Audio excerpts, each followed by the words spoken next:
The 2013 video game Aliens Colonial Marines is infamous for having had a nightmarish development cycle. It started around 2006 when a Sega that was still fighting bankruptcy over that Dreamcast everyone yells about hired a Gearbox that hadn't made a name for itself yet to make an alien shooter. And then Gearbox completely ignored said alien shooter for 4 years so they could work on Borderlands. When that was finished, Gearbox launched right into Borderlands 2 and worked on Duke Nukem Forever, but they still had that damn Aliens game on contract, so they farmed Colonial Marines out to the obscure and inexperienced Timegate Studios. Timegate had to start from scratch because nothing of use had been done yet, and they worked on the game for 2 years while struggling with constant arguments from both Sega and Gearbox. Sega kept insisting on very stupid changes to the gameplay, Gearbox was second-guessing their every move, and the game's story was changing up until mere months before launch, so crap was constantly getting scrapped and redone. When Borderlands 2 wrapped and Gearbox took back full development of Colonial Marines, they hated Timegate's builds and found out the game still wasn't running on a PlayStation 3. Gearbox redid just about the entire game from scratch again, this time in 9 months of brutal crunch because Sega was threatening a lawsuit. Not helping matters is that Gearbox is run by one Randy Pitchford, who could generously be described as eccentric and who could ungenerously be described as a lying, egomaniacal conman. Randy ran everywhere hyping up Colonial Marines as the greatest genre-breaking game ever made, which bit Gearbox hard in the ass when the game was released as an embarrassingly broken, glitchy mess. And that's not even touching the allegations that Gearbox was funneling Sega's funding for the game into Borderlands, or the fact that 2 more studios are listed when the game boots and I have no idea what they contributed. I'm going into this review relatively devoid of baggage. To me, the Alien franchise is just 2 good movies and 2 epic crossovers with Batman. I'm not going to whine that this killed a franchise when said franchise has been murdered 3 or 4 times by my count and is still going fine. I'm also not interested in comparing the game 1-to-1 against that legendarily lie-filled E3 trailer that spawned lawsuits for false advertising. I'm just here to play what I've heard is a bad movie-licensed game. So, typical Tuesday. Okay, did you ever see this really old movie, Aliens?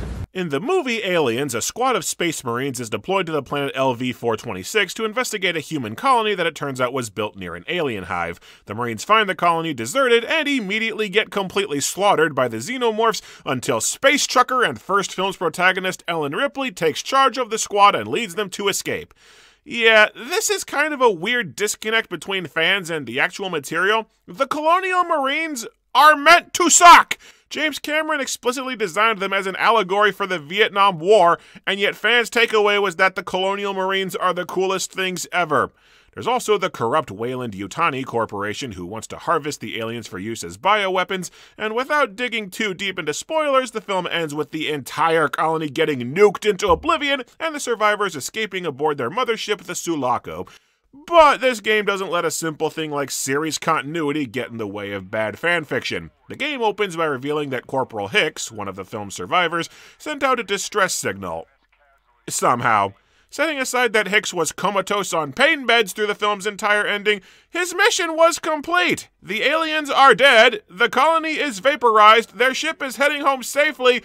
Why did he send a distress signal when there was no more distress? But whatever, you play as Corporal Winter, part of a squad of Marines sent to investigate the distress signal, so you head to LV-426 and the mysteriously reappeared Sulaco that's supposed to be over the planet from Alien 3 right now. Sir, the Sulaco was reported last seen over Fury 161. Lieutenant Reed, thanks for the interruption. Hey, you shut up about plot holes! The game's intro is filled with a lot of fast military jargon, but it sounds like there have already been 2 squads of Marines go in and lose contact, and there are more Marines coming in after you, because apparently it's Marine practice to just keep blindly sending more bodies into a black hole of dead people in the hopes that the situation just resolves itself. Sir, what happened in there? We shit the bed. I'll give the game this.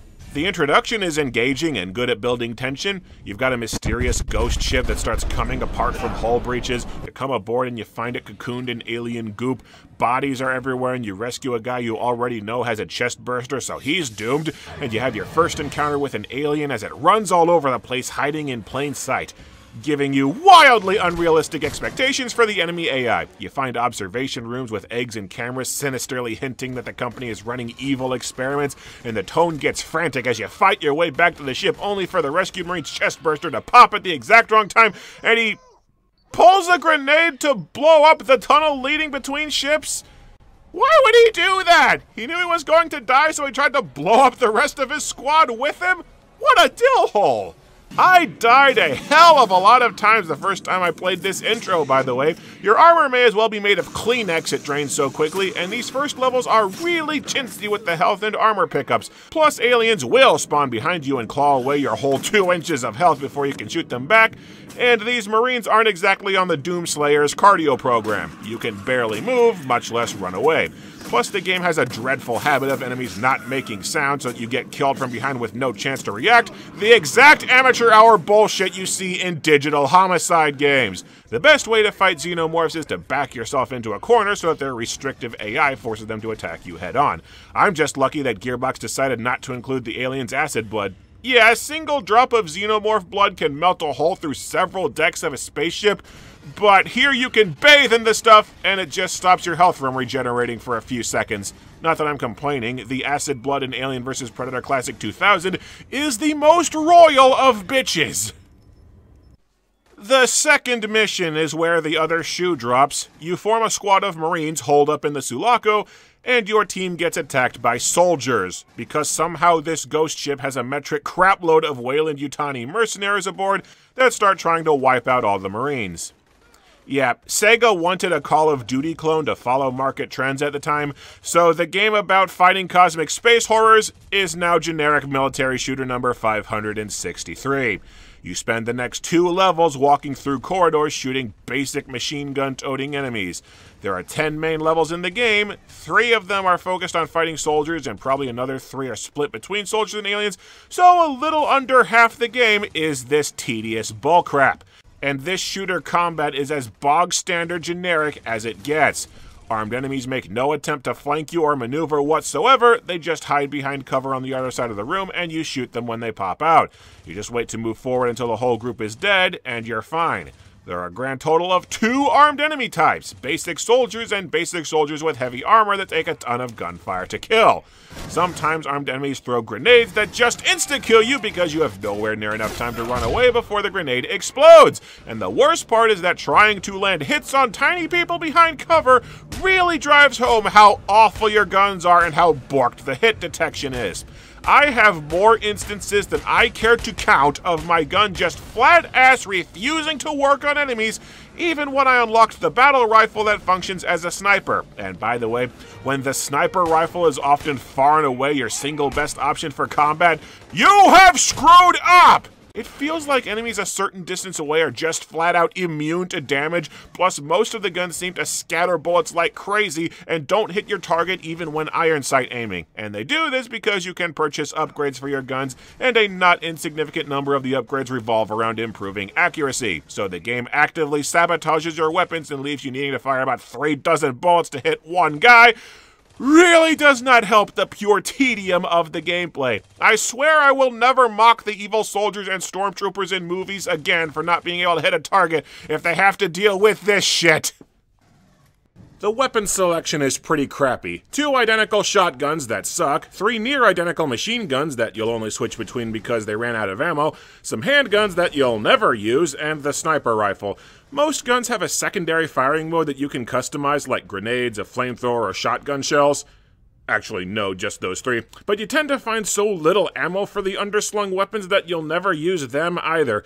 So yeah, you'll basically just be using a bog-standard machine gun for the entire game. What's really confusing is that you have key shortcuts to switch between a primary and a secondary weapon, and also a button to hold to bring out a full inventory of weapons like in Doom 2016. I was trying to figure out why the hell you'd map the weapons to 2 separate inventory systems, until I remembered that Duke Nukem Forever's combat was borked by a 2-weapon limit because Gearbox thought that console gamers are too stupid to juggle anymore. And it is really obvious by how much more intuitive the controls and dual inventory are on a controller that the game was specifically designed to be played on consoles. Judging by the utterly horrid optimization, I'm guessing the PC port was an afterthought. Anyway, a battle ensues that results in both motherships getting blown up and you're left stranded on the planet from the movie with a small team of Marines. They mention some of the Marines are traitors who sabotaged your home ship, which is never brought up again. And despite the fact that Aliens ended with a nuclear explosion that very unambiguously vaporized everything in an area the size of Nebraska, the Hadley's Hope colony is still here and only slightly shittier than it was in the movie, because we are mining nostalgia and reenacting the movie in place of having an actual story. It is good that the game slows down its pace right after the huge set pieces. You have a hectic as hell level fighting through an exploding starship followed by calm, quiet time to catch your breath, but this is the point where they pull the drag chute and the plot just kinda spins its wheels in filler for several hours on end. You spend 2 levels setting up a command base and dicking around the sewers, then you spend 3 missions hiking to an enemy base that you can do nothing much. So since the game itself is taking a nap right now, we might as well talk about the biggest failure of the game. The actual aliens. Most of the people who've been requesting this game for ages have been excited to hear me rip into the Xenomorph AI, because when Colonial Marines launched, the internet became resplendent with viral videos of one of cinema's most iconic and horrifying monsters constantly getting stuck in walls.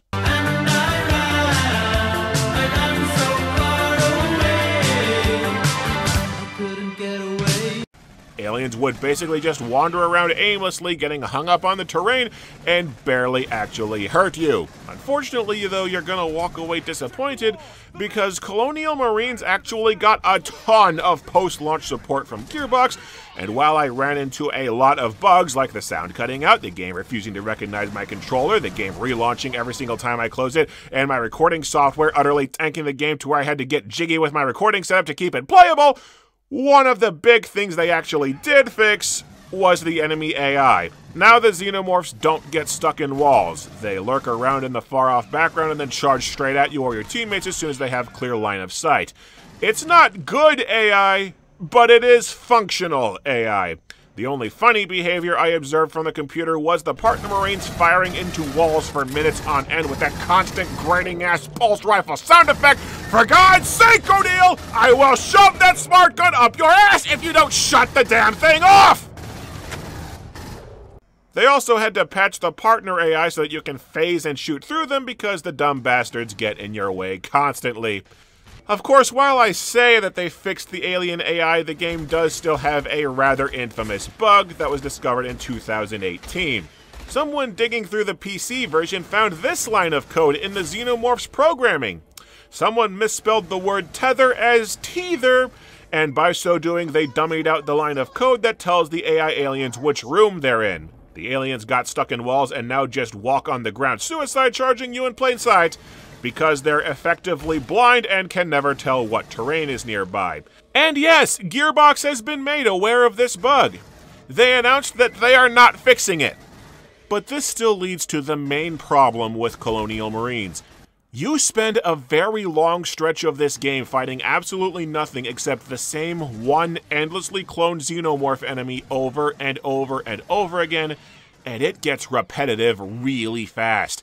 Every now and then you have a spitter that hucks acid from a distance or a lurker that you have to play hide and seek with using the motion tracker, but those are rare. This is a military shooter where most of the enemies are just endless waves of generic melee dudes, the same one fight repeated dozens upon dozens of times.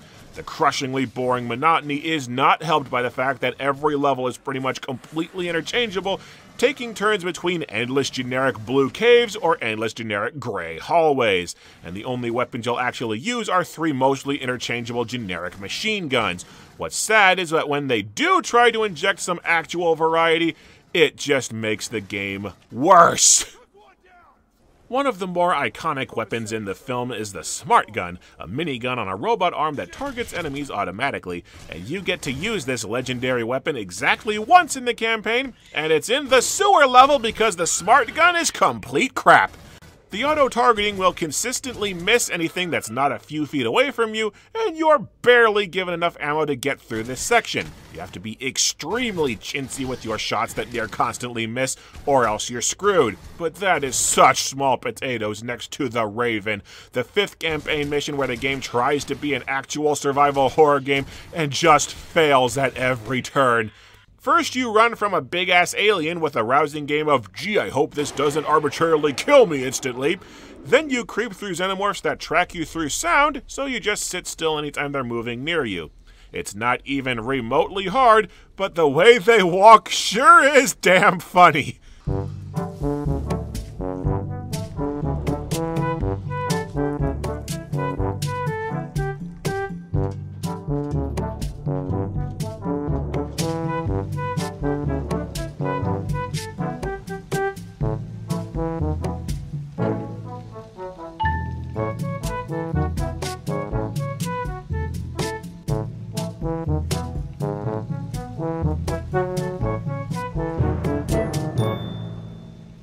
At one point, I actually had to move because I was in the way of where a xenomorph wanted to sit down for a nap.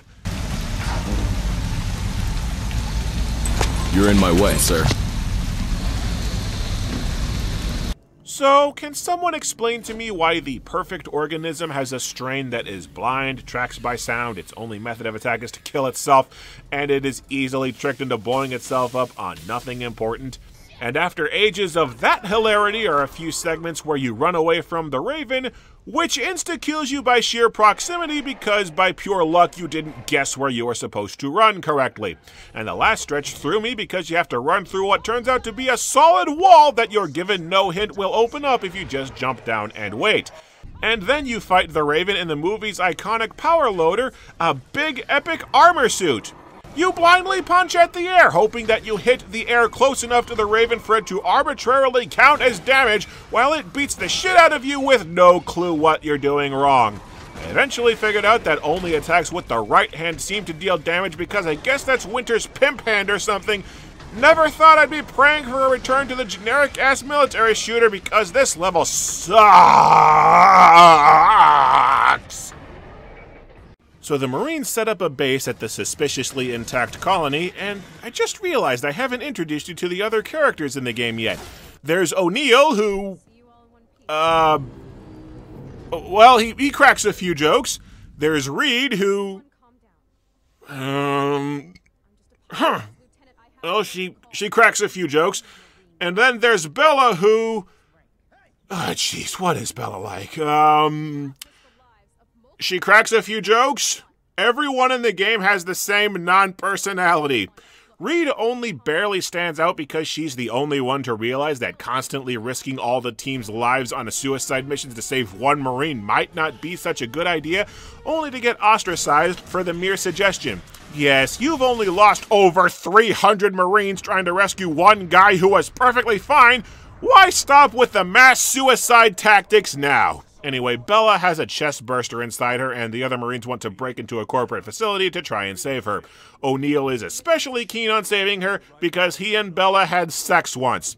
Anybody who's even vaguely familiar with the Alien franchise knows that Bella is doomed, but the quest to save her still drives the next few levels, with O'Neill constantly screaming that she's totally an important character and the timeless love of his life over a one-night stand and nothing else.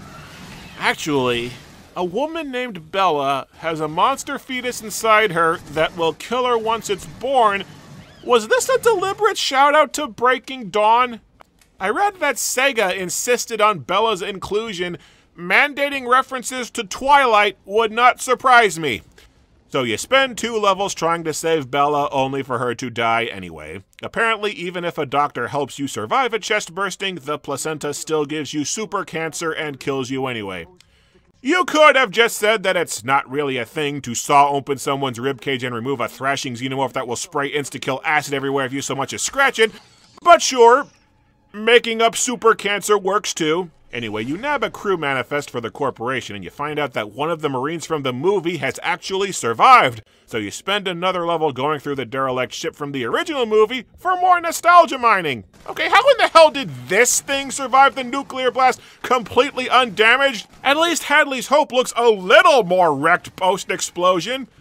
Ah, the space jockey, the iconic and foreboding alien monolith completely beyond human comprehension. Until Prometheus revealed that it's just an albino Mark Strong in a spacesuit.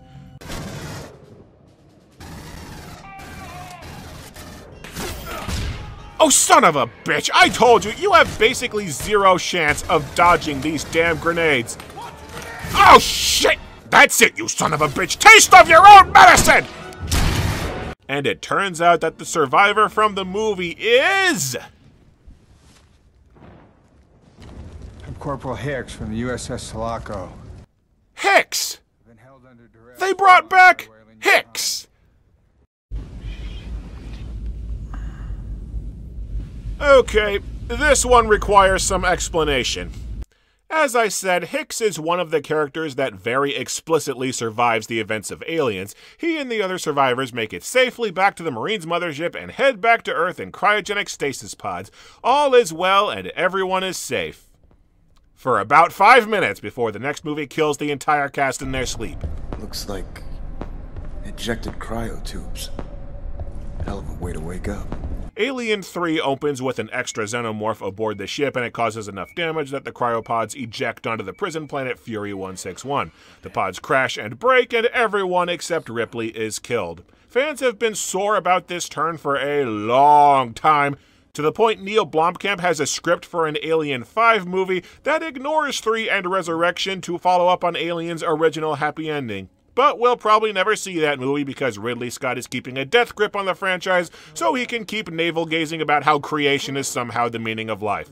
But back on topic, wanting to retcon Hicks's death is understandable, but the way they do it here, taking a massive detour in a plotless story with vague handwave explanations, and then just having Hicks there the rest of the game doing nothing of relevance, it reeks of embarrassing fan fiction. Just like Alien Covenant and its "My O.C. David made all the xenomorphs because he is best deepest character" did. Plus, Hicks's character model looks weird. He's got enormous, expressionless bug eyes, and he looks scrawny next to the cartoonishly over-muscled main cast. If you're gonna break continuity to bring the dude back, you can at least make him look normal. The Marines rally whatever soldiers on the planet they can find in order to storm the company camp and steal their spaceship to escape. But before they can do that, O'Neill throws a bitch fit about how Bella's dead. Did you know about the manifest? You were gonna go either way. Did you know that Bella was gonna die, no matter what? No, seriously, they expect you to be so invested in the most forgettable character that you'll find it really emotional how O'Neill rants about the death of the woman he banged once. There is kind of a neat section in level 9 where you run around the base rescuing Marines who join your party as AI partners, only for them to all get slaughtered because the Marines hold up in a hangar, the single most easily surrounded and ambushed room that they could find. But they managed to pull a bunch more Marine reinforcements out of their ass, and they stormed the corporation ship. Got some dug-in mercs here, so it's time to dig out my old friend, the Battle Rod. What the hell? Yeah, excuse me while I go vomit? You have to take out 3 anti-aircraft guns so that your dropship can stop the company from evacuating an alien queen. Cool! How do I do that? O'Neill shouts that you need to find a rocket launcher, but I looked all around and I can't find one. I'm out of grenades and the game didn't spawn any more explosives. And I don't think bullets do anything. How am I supposed to— Oh, that's right! I bought the game as some heavily discounted bundle, so I've got DLC weapons. I've got a miniature rocket launcher and a charge beam straight out of Metroid. Boy, that was lucky. I'd have been screwed royal without those. I also have Ripley's pulse rifle that has both a flamethrower and a grenade launcher, plus auto-targeting to make up for the fact that you can't iron sight aim. Maybe that's why the base guns are all garbage. The good shit you have to pay for. So you finally break aboard the corporation ship, but an alien queen got aboard too, so you have your epic final battle against the queen using all of your— Oh, never mind, you just run around a very small room for a minute throwing 5 switches to jettison the queen with a cargo system. Okay, but you're still aboard a Weyland-Yutani vessel overflowing with escaping mercenaries, and you have to retake the ship with only your small squad. Oh, never mind, the heroes walk to the bridge completely unopposed. Okay? Do you even know what you take away? Someone has to pay for this. For her. Don't make me say her name. If anyone says her name, I swear to God, Would you shut the hell up about Bella? You are literally the only person who gives a shit about Bella! But you have your epic final showdown with Peter Weyland, the twisted mastermind of this whole game, and you finally discovered all the secrets of the big conspiracy that's driven the game. Oh, never mind. Weyland's a robot, and they just download intel out of his brain without actually telling you any of what's been going on. Okay? But there are still Marines left on the planet that you need to rescue. Oh, never mind. Cut to credits and screw those guys. Anybody else think this last level should have been titled "Fuck It, We Give Up"? This is barely a step above the game just cutting off. Aliens Colonial Marines has been patched and updated substantially since its utterly embarrassing, barely functional launch back in 2013, but all they've done is bump the game up from broken garbage to boring and utterly forgettable, completely interchangeable from hundreds of other military shooters, only with a strange emphasis on not particularly menacing melee enemies. Writing this script, I seriously struggled to remember most of what actually happens in the game outside of the core plot points, and I have a high retention for meaningless bullshit. At this point, the game is only noteworthy for being declared totally official canon with the movies, despite blatantly ignoring several elements of the movies in the name of mining nostalgia from what are, at present, the only two universally agreed good films in the franchise. But we're not quite done yet, because while Randy Pitchford was making an ass of himself screaming that the game he ignored for 6 years then shat out in 9 months was a masterpiece, his company was making a 3.5-hour apology. Several months after the game's release, an expansion was released called Stasis Interrupted, a prologue that explains what the hell the main campaign's plot was all about. Apparently Burke, the slimy company douche from the movie, sent his own message for the company to come pick up aliens, so Weyland-Yutani took over the escaping Sulaco. Then they pulled some facehuggers out of their ass and took over a ship of colonists to use as facehugger feed. Funny how this game came out 3 years before Alien Covenant, and yet has the same premise as Covenant's cliffhanger ending. And come to think of it, you defeat the Queen in the main campaign the same way Covenant defeats its final alien, too. Huh. The first level you play as a woman Lizbeth who tries to join up with her parents, finds them dead, and then very abruptly decides to blow up the colonist ship because screw you, other survivors. Then you play as a guy called Stone who gets to the Sulaco, wakes up Hicks for help, and they try to escape because Hicks has a message with evidence to burn the company down. During the fight, a merc throws another guy into Hicks's cryopod for literally no reason, and there, plot hole is filled in. Even though it still doesn't line up at all with Alien 3. They get into an escape ship and head to Fury 161 where they're just in time to catch the ending of Alien 3, and they get caught again. So then you play as some science dude who decides Weyland is just too evil for him and helps Hicks escape.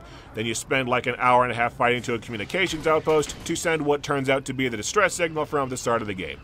Stasis Interrupted is a mixed bag in the gameplay department. The Xenomorph AI is much improved, constantly using the ceiling and other terrain to ambush you so that battles are kinda tense. Lizbeth's level also sticks you with the worst guns in the game. Cross that with the horrifying nature of the company's experiments, and holy shit! This game based on a horror franchise actually kinda has some tension. Lizbeth and Stone are way more likable characters than anybody in the main campaign, and then Lovey's 2 levels are basically just more of the main campaign, but at least they get in some cool set pieces like the Queen's Cave and labs flooded with gas. It is an improvement, and it's kind of sad that the bonus levels are over half the length of the base game, but by the end it just feels way padded and drawn out too damn long. It runs out of gas kind of halfway through. Kind of fits with the rest of the updates then. You can polish a turd all the live long day, but sometimes crap is just crap. And while it's not as bad as its reputation, Aliens Colonial Marines is still crap.